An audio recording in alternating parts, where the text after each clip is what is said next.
Only fools and practiced liars look you in the eye and give simple responses to complicated questions. Reality is not simple.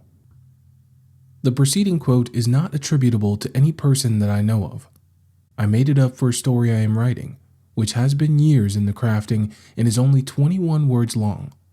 I am not sure I have it right. It may change. What will not change is that Adele Ben-Harhara is one of the people who inspired the quote. Born and raised in the South Texas when public schools were still segregated and little white boys like me wore gray Johnny Reb caps while playing Civil War soldiers, I was taught to look a man in the eye and give an honest answer when responding to questions. I guess I did that. Sometimes I still do. Later, it would occur to me that while this show of certainty can be good, there are occasions when a more measured response is needed. I blame my education in nuclear engineering for this change in perspective. Nuclear physics is ruled by probability rather than simple cause and effect. Once my brain began thinking in probabilities rather than binary determinism, I began to question the worth of simplistic answers altogether. I started noticing that the people who looked me in the eye and guaranteed me something were wrong at least as often as they were right. I concluded that a person who doesn't look away before answering a question for which there is no simple answer either A, doesn't know what they are talking about, or B, is lying. Years later, I was in Boise, Idaho, managing an information technology project for Scientech Inc., a consulting company that would soon make it to the Inc. 500 list.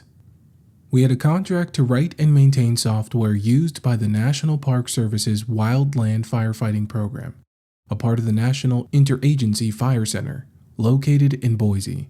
I met Adele Ben-Harhara. The details of this meeting have fled my memory, but two key impressions jump out.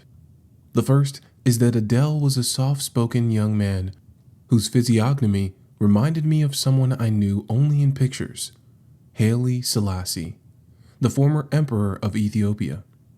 My second impression was that before answering a question that required thought, Adele looked away for a moment.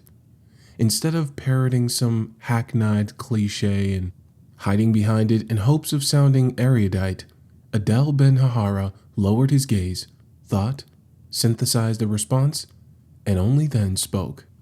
I was not used to such behavior, but I knew what it was, and I liked it. I struggle to recall how long Adele worked for me. In my silver lining, he says 18 months, and that number strikes me as probable. My brain is just not built for recording such details.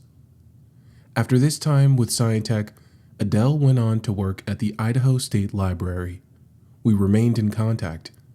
I met Richard Wilson, who was Adele's boss at the library, and I would, in time, learn of the problems Adele was having with the U.S. Immigration and Naturalization Service, INS. I vaguely remember that there were limits on his student visa. I also remember something about marriage. The details have abandoned me, but I remember being upset with what I saw as a bureaucratic effort to deport the kind of thoughtful person that America needs more of.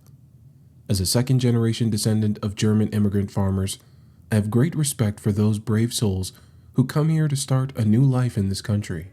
I remember writing a check and sending it to an attorney who was representing Adele. It was for naught. Adele left, but he would later return to North America, choosing Canada, the United States' more civil northern neighbor, as his home. When we reconnected, he was, and still is, living in Calgary, Alberta. Somewhere along the line, we became friends on Facebook, and I have watched the thoughtful young man I knew raise a family, build a successful career, travel the globe, and, like me, lose his hair. I thought I would have made a trip to Calgary to visit Adele by now, but life has a way of intruding. Between raising a son, taking care of elderly parents, dealing with cancer, enduring a pandemic, and now taking care of elderly pets, time has slipped away. And yet, if I were to meet Adele Ben-Harhara again, I predict that I would come away with 3 impressions. One more than last time. My first impression will be that this mature man who mysteriously replaced young Adele still reminds me a bit of Haile Selassie, but with less hair. My second impression will be that he still thinks before he speaks, looking away now and then as thoughtful people do. And my third impression? That I was fortunate to meet Adele Ben-Harhara, one of those unique humans who will never give simple answers to complicated questions. Dennis Meyer, Boise, Idaho, May 2022.